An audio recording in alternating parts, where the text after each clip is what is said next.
Good afternoon. This is Mary Catherine at Red Robin Farm. I'm in my studio. I just discovered this scarf that I started probably after Christmas, even early this year. I have my nice old wooden size 19 knitting needle on it. And obviously I thought, I'm so tired of making these big bulky scarves. I make a lot of them in the wintertime to sell at the market. I use the homespun Thick and Quick. This is usually a $10 skein. I try to get it on sale for like $7 or $8. And then I sell one of these for $22. Tried to up it to $25. And they sell pretty easily. So that gives you a little, some of you were asking about yarn, about how I make a profit on the scarves that I make. And this is yarn I have to buy new. And so I do try to use coupons at Michael's to get it on sale. But this is just a very standard, very chunky acrylic yarn. It's not anything fancy or particularly good, but it is new. Well, there's our rain. There's the rain barrel. I had the chickens out free ranging this morning, but not anymore. Put them back in. So I'm in the studio and I wanted to talk about yarn. One of my friends asked about, she was surprised that yarn is what you use when you weave. And I felt the same way when I first looked into weaving. I thought weavers had to have something special. I thought they used thread or something, or crochet thread, that very thin, firm, unfuzzy kind of yarn. But no, you can use any kind of yarn. This is the heddle off of my loom, and you can see this is a pretty wide loom. I can make some, I could make some pretty wide pieces from this. This is an Ashford rigid heddle loom. One of my friends asked where I got my loom. My husband bought it for me for Christmas one year. I think it was, I don't know, $250, something like that. I'm not quite sure. But what happens when you thread your loom, this is regarding the yarn, is that you have to be able to thread your yarn, two pieces of yarn, between each one of these plastics. Okay, so two threads of yarn will come through here. And then later, you leave one in the slot, and you put the other in this little eye. And so basically you have to have yarn that will fit fairly readily through those slots and through the eyes.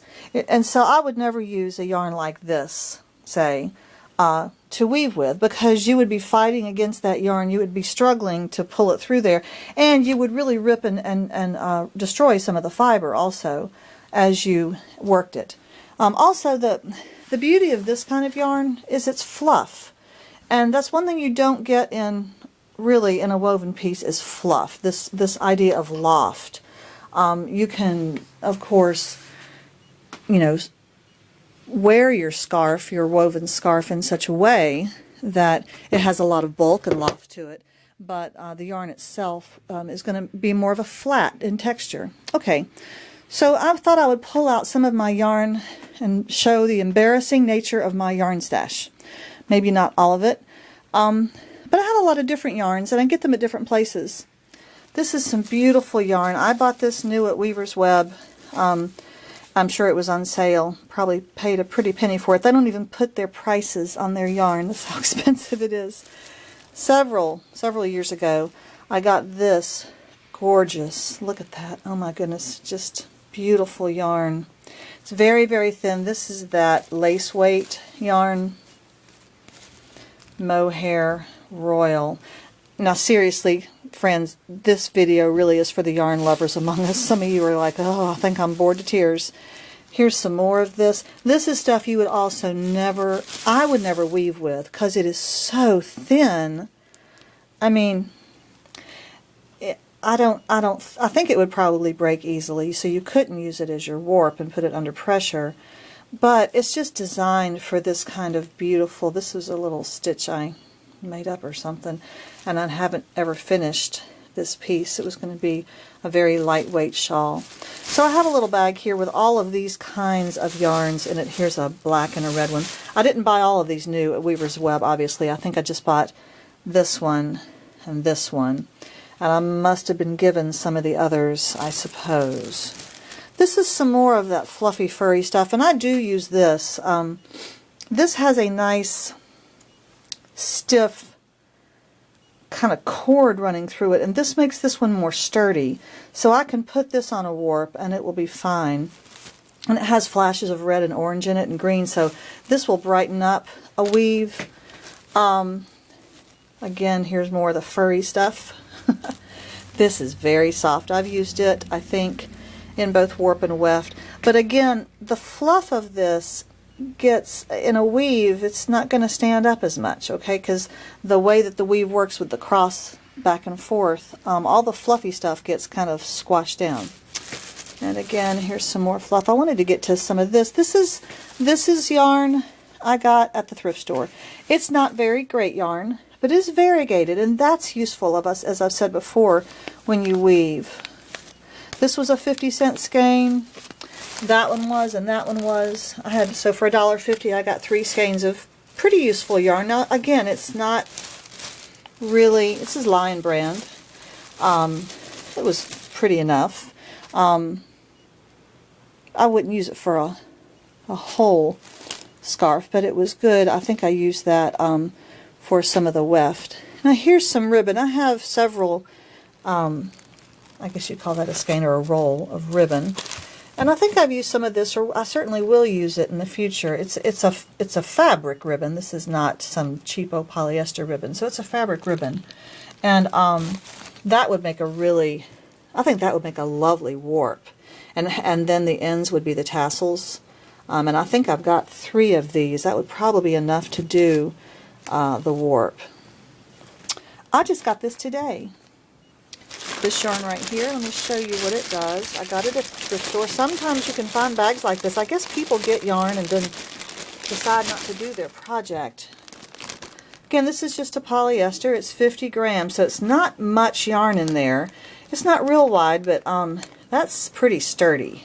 And it has some fun fluff. It has a little sparkle, and every now and then you get this really big chunky stuff. Okay, so that could be really fun as the weft, and I've got 6 of them. A nice loose weft. Although I will say that the white will dominate. So whatever I have as the warp needs to be really bright. So I'd have to figure out what I want to do with that. I also got this today. Now this might, well, no, I wouldn't put those two together really, but maybe. This is a metallic. Patton's is a good brand. It's probably a new skein. Doesn't look like it's just been pulled out a little bit, but that's very nice, nice and thick. And this would fit through those eyes on my heddle. However, this would, except for the bulky part. There's no way that I could run that through my heddle, and that's why I would have to use this as the weft, running crossways, but I could never use it as the warp, where I need for the heddle to be able to pass over those bumpy spots with, over and over again with every single pass. Okay, I pulled this out because this is an example of some yarn that, excuse me, yeah, and I actually wrote on here, not for warp. Because this is yarn that, although it looks kind of bulky, if I pull on this, it actually breaks. I don't know what it is about that yarn, and it does that. And then this is another example, and I always test my yarns before I warp them to make sure. And this one is not very big, and it's just not real strong. It's beautiful. It has kind of a linen feel, but not for warping, will not take pressure. I had 2 or 3 maybe big balls of this. I really like this yarn. I got this at the thrift store. That was 75 cents. I have a little bit of that left, and I use this for both warp and weft. This made a beautiful weft. You see how it's kind of dark but not black. It's not light, and it just tends to blend in, and so it gives your scarf this blue feel, but doesn't dominate your warp yarn. Oh, this is a fun one. This is all I have left of some really pretty, I just love this. It just reminds me of linen, and I do love linen clothing. And I got a big old bag of this at a thrift store in Brevard, North Carolina, when my mother lived there. My parents lived there. And it was a big old bag of about 7 or 8 skeins, and I made my mother, I knitted her a shawl. I've used that so much, and that's all I have left. Anyway, this is a very nice, what I have left of kind of a, I guess kind of a ribbon yarn. This was a rather pricey one that I got at Weaver's Web. I didn't shop there very much. It was too tempting. I got this at Weaver's Web. This was in their sale basket. Again, kind of a ribbon yarn. And the thing about something like this is so beautiful. If you wanted to make a whole scarf or something with it, it would just take too much and it'd be very expensive by the time you got done. If you wanted to do it for yourself as a treat, that would be great. If you use this, again, if you used it as your weft, it would take too much of it. You could put it in a warp, but it's likely just to get kind of lost in there unless you really have contrasting colors next to it. So using yarns like that can be tricky. And I thought, I know this is a little off topic, but you see back here in front of my east-facing window, I've got a branch. I guess I accidentally broke off this branch of my Lady Banks rose. It has, I just love Lady Banks rose. Planted this because I missed my one in Statesville, and I'm hoping maybe it will root. And this was a branch of a forsythia bush that I've also got in some water. And this is yet another celery that I have in water, and it is just starting to root. The outside pieces are starting to rot away, but of course this looks nice and happy. It's a little, I think it's a little tired of being inside. As soon as it gets roots, I'll put it in dirt and put it outside. What I did with these two is we have willow on our property, and willow bark is a natural rooting compound, or rooting hormone, or whatever. In other words, you can use it to encourage other plants to root, and that's because willow itself roots so well. You can take a stick of willow, stick it in moist, a nice moist, soggy area of ground, and it will grow into a tree. It doesn't really need any rooting chemical. So if you can see in there, I've got little pieces of wood in there. That's willow bark that I shaved off with a knife of a piece of our willow, and I'm going to wait patiently until I feel certain the forsythia will do, because it roots very easily, and I'm hoping that maybe I could get another Lady Banks rose. We'll see. I don't know much about propagating roses. Well, for those of you who are bored, feel free to leave. You don't have to stick around listening to me jabber away about yarn. But this is my fun bag of yarn, and I have more. This is a little bit like that patent metallic, very much the same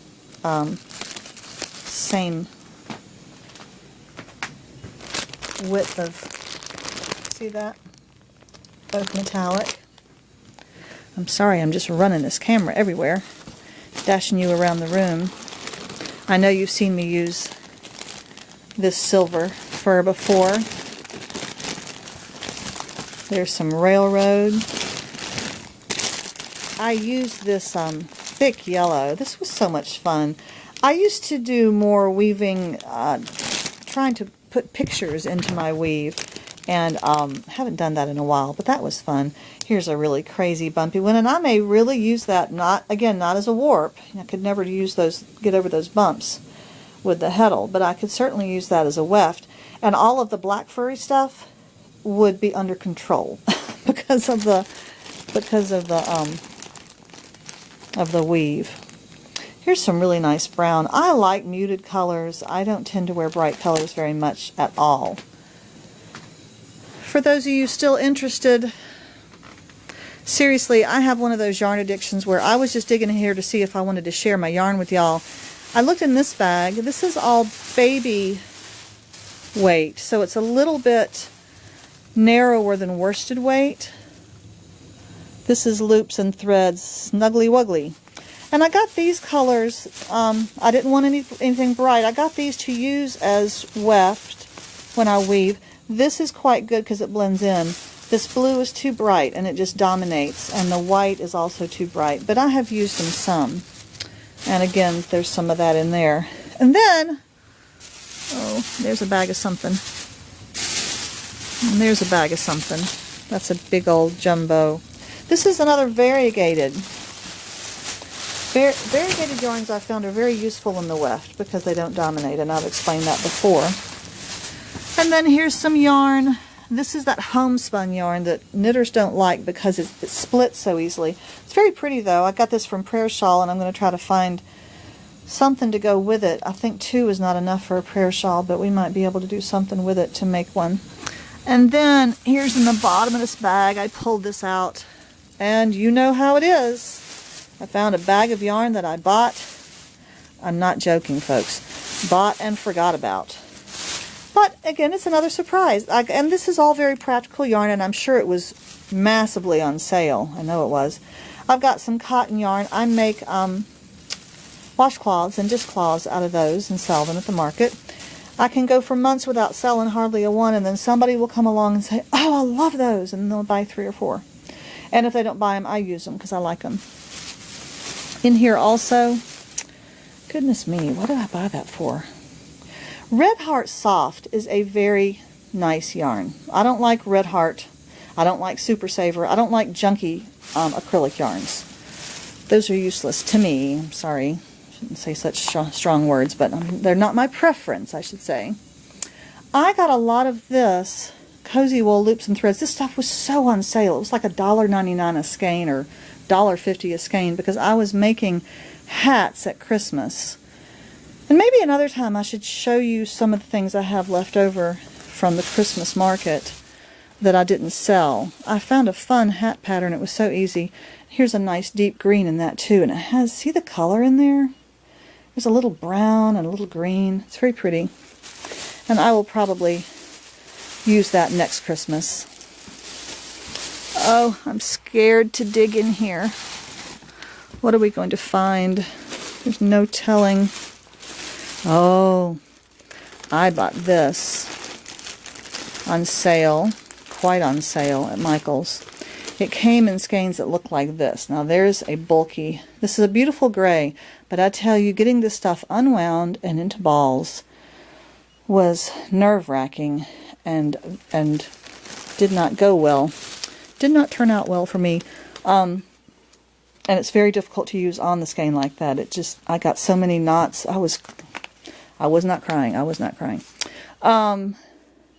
This is a blue cotton yarn that I got again at the thrift store, and it's been very nice, very sturdy, and nice and bright. I sold a piece of yarn, a piece of weaving, a couple of weeks ago at a different market, and I was so excited because I had had that weaving for a very long time. Now here's some nice yarn that I've used some of, not all of. People send me yarn, friends send me yarn. A dear friend sent me this and the blue, and I have loved using that, and I need to see, it has a beautiful shine to it. Those were gorgeous. She sent me 2 skeins of each one of those. I bought this somewhere. I might have got that at Weaver's Web when they were closing. That is a beautiful pale lavender periwinkle. Wow. There's just not enough time to do, and I know my blogging friend Pom Pom understands this, there's just not enough time to do all the yarn you want to do. And there's more. Yeah, there's that Yarn Bee yarn. That was beautiful. I've used a lot of this over the years. Here's some very pretty bright teal that I should use at some point too. I've got little pieces of yarn. There's a pillowcase. I wonder what it's there for. Oh goodness, I don't even know what all that yarn is. I've got a couple of drawers of yarn there. I've got another drawer of yarn over there. And doing this with you today makes me wonder if it's time to pull it all out. And oh, and there's another bag under there. See that white back there? That's a Mary Kay bag. I think that has all of my kind of the acrylic yarn that I don't really like. I'm about out of time. Well, this has been a little yarn tour. I hope somebody out there found this interesting. I don't know. You know a little bit more about a rigid heddle, a little bit more about the yarns that we choose to weave with. You really have a lot of options, and it's very fun. Well, thanks for joining me. I'll talk to you later. Goodbye.